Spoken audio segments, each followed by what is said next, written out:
Oi, gente, tudo bem? Hoje eu trouxe uma convidada aqui muito especial. A Astrid já foi a minha nutricionista quando eu quis fazer a transição para o vegetarianismo, né? Eu fiz acompanhamento com ela.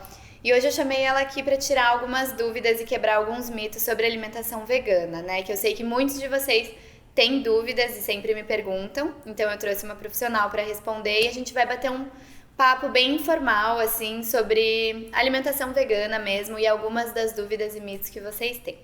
Então, Astrid, por favor, se puder se apresentar. Bom, obrigada, né, Rê, pelo convite. Para mim é uma honra sempre falar sobre vegetarianismo e veganismo. Nós sabemos que ainda existem muitos mitos, né, dentro desse tema, principalmente para as pessoas que estão iniciando, né? Então, como que eu faço? Será que dá? Será que falta proteína? Não, então, né, para mim é sempre muito bom falar e tirar um pouquinho desse mito para as pessoas. Eu sou nutricionista, né, há mais de 15 anos. Na faculdade eu não era ainda vegetariana, mas eu comia assim muito pouca carne porque minha mãe já era vegetariana. Então na minha casa, na casa dos meus pais, sempre teve as duas opções de alimentação. E quando eu me formei, eu comecei a fazer um curso de terapeuta Ayurveda, que foi em Florianópolis. E lá praticamente todo mundo era vegetariano, fazia yoga. Aí eu falei assim, e eu queria ir para a Índia. Então eu falei, vou fazer essa preparação. E claro, tem a questão do animal também, que a gente, né, é muito mais para mim hoje, essa foi a minha decisão. Então, na hora que você junta tudo, né, a questão do animal, a saúde, os benefícios, que a gente vai abordar um pouquinho mais, eu tomei a decisão de ser vegetariana. Para mim foi de um segundo pro outro, literalmente, assim. Sim, também. E que algumas pessoas, elas falam assim, vão devagar, cada um tem o seu tempo. Mas essa foi a minha história, né? Então, aí eu me tornei vegetariana e eu comecei a trabalhar em clínica. Na verdade, eu trabalhava no spa, no Lapinha. E lá eles são vegetarianos, né, há muitos anos. Então, a dona que, né, hoje já é falecida, ela já trouxe uma alimentação vegetariana para um spa, né? Então, veja a abertura que tinha. Então, para mim, a alimentação nunca foi um problema em relação a isso. Só que eu também tinha, assim, os meus mitos, as minhas perguntas, as minhas dúvidas, principalmente sobre proteína. Então eu comecei a estudar mais, porque na época não tinha curso, não tinha. Eu lembro que só tinha um congresso, né, da Sociedade Vegetariana, e eu fui nesse congresso. E provavelmente nem na faculdade você aprendia muito sobre alimentação vegana, né? Não, Bem não, básico. não. Eu lembro até hoje, teve uma matéria só, que foram 45 minutos, mas ela abordou tipos de dietas diferentes. E eu lembro que ela falou dieta vegetariana, falta isso, isso e isso. Acabou. E daí continuou, né? Então hoje a gente já tem muito mais informação, mas na época não tinha. Então eu comecei a estudar cada vez mais. E quando eu morava em São Paulo, eu comecei a atender em clínica. E as pessoas sabiam que eu era vegetariana. Então os vegetarianos já passavam consulta comigo por saber que eu era vegetariana. E aí eu fui me especializando na área. Então tudo fluiu, foi acontecendo. Então lá eu publiquei daí o meu primeiro livro, né, que é a Cozinha Vegetariana de Astrid Pfeiffer. Fiz a minha pós em clínica funcional. E depois, quando eu voltei aqui para Curitiba, eu publiquei o segundo livro, que é o Detox Dia a Dia, né, justamente para mostrar que a pessoa ela não tem que ficar se intoxicando com a alimentação, que o ideal, e depois fazer a detox, né? O ideal é ela ter uma alimentação equilibrada, então uma alimentação no livro vegana, ali mostra, que já é uma alimentação limpa, é uma alimentação detoxificante. E depois eu fiz a minha pós em nutrição esportiva, então eu achei que eu fosse direcionar toda para a área esportiva, e eu finalizei, na verdade, meu mestrado em educação física. E aí eu publiquei o meu artigo também, que depois a gente pode abordar um pouquinho mais, comparando o rendimento esportivo, né, de veganos e onívoros. Então essa é a minha trajetória aí no vegetarianismo. A sua trajetória, o início do vegetarianismo foi bem parecido com o meu. Quando eu decidi virar vegetariana, eu tava com uma viagem marcada pra Índia também. E eu falei, vou virar vegetariana. Eu virei pelos animais, né? Depois de ver documentários, tudo. Foi o meu motivo principal. Mas daí também comecei a estudar, comecei a me informar. Passei um mês na Índia. E daí foi maravilhoso, assim, né? Não tinha nenhum problema pra comer, porque lá os restaurantes que não são vegetarianos que tem aviso, né? O resto é vegetariano. E também passei uma semana na Lapinha, no spa. Então foi muito bom também, porque daí lá me consultei, né, com médicos, nutricionistas, fiz exames e eles me direcionaram, porque eu também... parece que a gente, quando tem que sair da zona de conforto, fica perdido, né? Não sabe por onde começar. E como você disse, um dos principais motivos que as pessoas deixam de virar vegetariana ou têm dúvidas é a proteína, né? Então, eu queria que você me explicasse um pouco como que é essa questão da proteína, né? Eu sei que é possível obter proteína suficiente de uma alimentação sem nada de origem animal, mas como eu acho que as pessoas têm muitas dúvidas, né? Como substituir, o que comer, quais são os alimentos, né, mais ricos em proteína? Esse eu vejo que, assim, pra mim, é o que eu menos penso quando eu vou montar um plano alimentar ou eu vou reajustar a alimentação, assim, do meu paciente. É a proteína, né? Porque tem em tudo, né? Exato, que eu já vou falar um pouquinho sobre. Mas eu vejo que é a primeira dúvida que eles têm, né? E até nas minhas aulas, quando eu vou dar em pós-graduação, os alunos, os nutricionistas, né? Eles perguntam, mas e a proteína? Então, como que eu faço? É difícil adequar. E aí eu já ensino direto lá no vegano, né? Porque o ovo lacto ainda tem outras fontes. Sim. Mas aí, quando a pessoa se torna no vegano, ela fica com mais dúvida ainda. Então, eu sempre falo assim, a informação, ela tá disponível hoje para todo mundo. E a gente tem muita informação de qualidade. Mas é muito difícil o profissional ele estudar sobre, se não é a área de atuação dele. Então, por isso, só fazendo um adendo antes de eu falar, que às vezes o profissional, às vezes a pessoa fala, mas eu fui no nutricionista, ou eu fui no médico, e ele falou que eu não posso me tornar vegetariano, ou que vai faltar proteína. Por quê? Porque não é a área de atuação dele. Né? Então, existe essa brecha, e antigamente tinha muitos mitos, e eu acho que isso veio se propagando ao longo desses anos, que não são informações corretas. Então, em primeiro lugar, eu sempre falo assim, o animal, ele é apenas um condutor dessa proteína. Né? Da onde que o animal ele pega, da onde o animal ingere essa proteína? Planta. Exatamente. Então, o que acontece? Ele consome as plantas, então ele consome esses aminoácidos, porque proteína, né, são formados por vários aminoácidos. Então, tem aminoácidos que o nosso corpo produz, e que são os essenciais, os não essenciais, desculpa, e tem os aminoácidos que o nosso corpo não produz, que são essenciais para o nosso organismo. Então, eles falam assim, mas na carne a gente encontra todos esses aminoácidos essenciais. Encontra da mesma maneira que a gente encontra nos alimentos de origem vegetal. Só que no animal, como ele comeu e a pessoa vai estar literalmente comendo a carne do animal, ele vai estar estocado. Como a gente tem, se a pessoa pegar o nosso músculo e comer o nosso músculo, a nossa carne, ela também vai ter essa proteína do nosso corpo, porque nós estocamos ela. Então, ele é só um condutor. Na alimentação vegetariana, nós temos uma gama muito grande de alimentos, e todos esses alimentos, eles têm proteína. Claro que em quantidades diferentes, né? Então, se a gente for pegar, por exemplo, eu vou separar como se fosse uma pirâmide dos alimentos, né? Grupo das frutas, grupo dos cereais integrais, que é carboidrato, grupo proteico. Cada um vai ter uma especificação e vai ter um aminoácido em maior quantidade. Mas isso não quer dizer que ele não tem aquele aminoácido, né? Então, assim, da onde que veio, só rapidamente, assim, para as pessoas entenderem, da onde que veio o maior mito?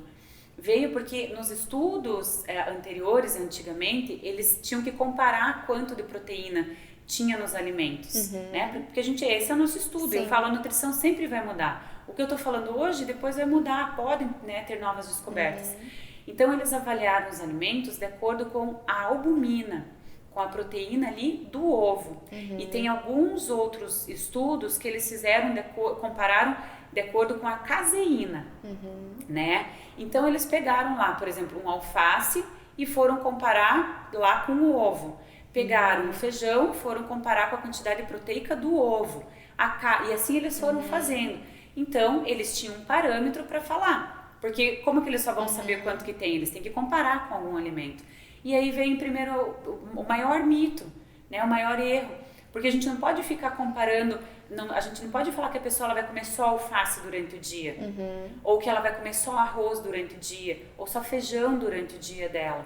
Então a gente tem essa variedade e esse complemento durante o dia inteiro desses alimentos. Sim. Né? E isso eles avaliaram um alimento, não uma refeição completa e não o dia inteiro completo. Sim. Exato. E uma outra questão também que algumas pessoas provavelmente já devem ter ouvido, principalmente, né, quem for assistir profissional da saúde, é que quando existe não sei se você já ouviu falar também, que eles falam sobre a digestibilidade da proteína. Então eles falam, né, ou a composição da proteína. É uma digestibilidade melhor, é um aminoácido melhor que tem. Não, o que acontece é que nos estudos, quando eles faziam antes, as pessoas que comiam a carne, né, então na carne a proteína tem nitrogênio. Então eu comia o nitrogênio, a carne, e quanto eu eliminava via fezes de nitrogênio. Para ver quanto absorveu. Exatamente. Então eles viam assim, eliminou tanto de nitrogênio. Não, a carne eliminou pouquinho, então a absorção dela foi muito boa, né? Aí eles pegaram lá leguminosas, por exemplo, os feijões. Só que na casca a gente tem as fibras. Só que quando a gente ingere as leguminosas ou qualquer outro alimento que tenha fibra, vai chegar no intestino, as bactérias vão fazer fermentação. Hoje já se sabe que essas bactérias, quando elas fazem a fermentação, elas mesmas produzem nitrogênio.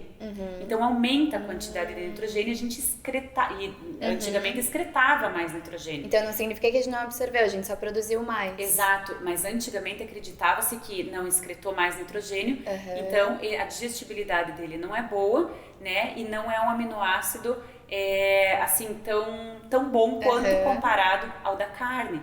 Então, isso não é mais, não deveria ser nem mais utilizado no nosso... Essa justificativa. Exato, no dia a dia, mas até hoje... Os meus alunos, eles falam que eles aprendem isso na faculdade. Eu acho isso muito sério, né? Porque são esses profissionais que estão aprendendo e absorvendo essas informações que vão atender os pacientes, né? Exato. E até o termo correto que eu estava falando dessa digestibilidade também que existe é o alto valor biológico, né? Por essa compensação dos aminoácidos. Então eles falam, se a carne tem maior quantidade desses aminoácidos, ela é de um alto valor biológico. E a proteína vegetal é baixo valor biológico. E isso não existe, né? A gente não pode falar que é baixo.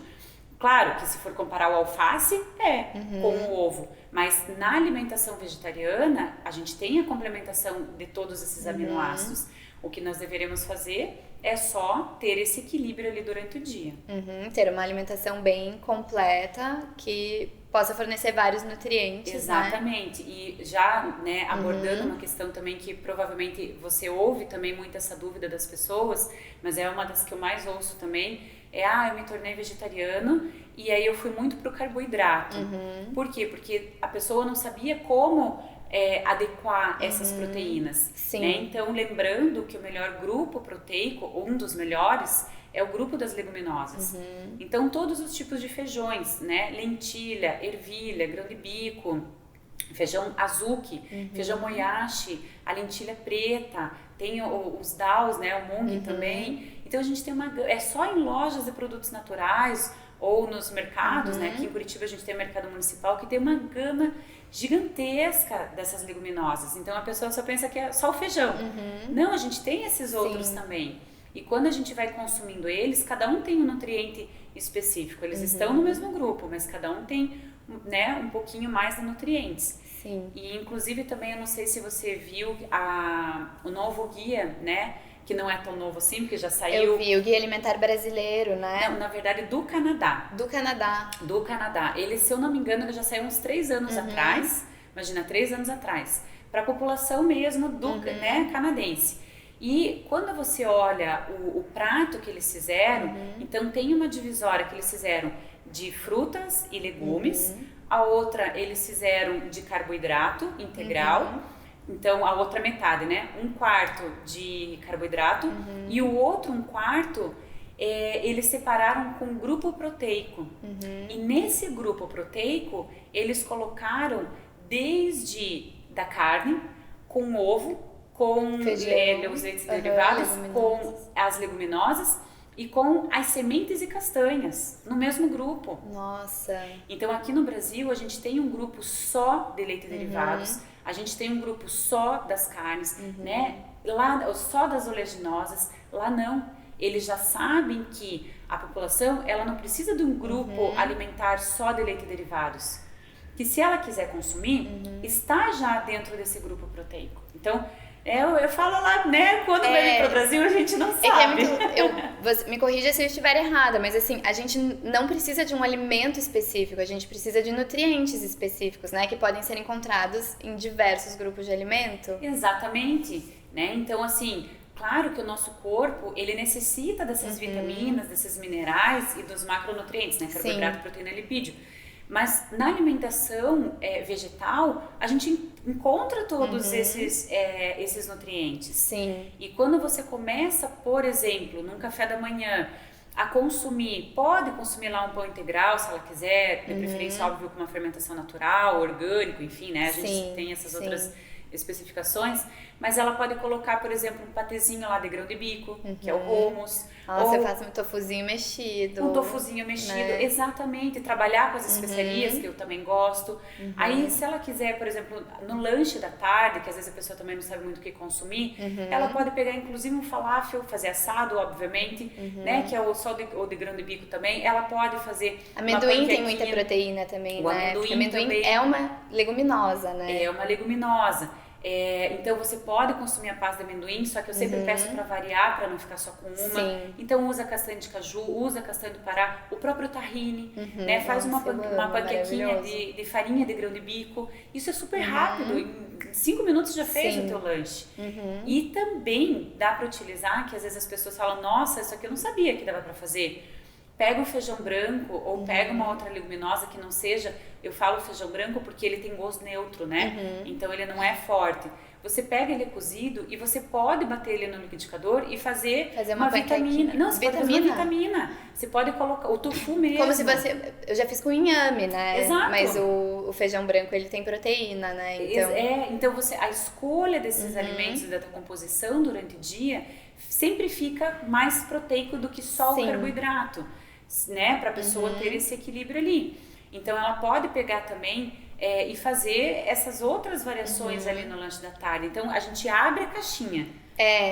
O tofu, desculpa, eu ia falar, né? O tofu também. Dá pra fazer smoothie com o tofu também, ótimo. né? E eu faço até iogurte. Você pega o tofu, só que eu gosto de bater com água de coco, mas pode ser com água. Sim. Então você põe um pouquinho de água, deixa ele cremoso.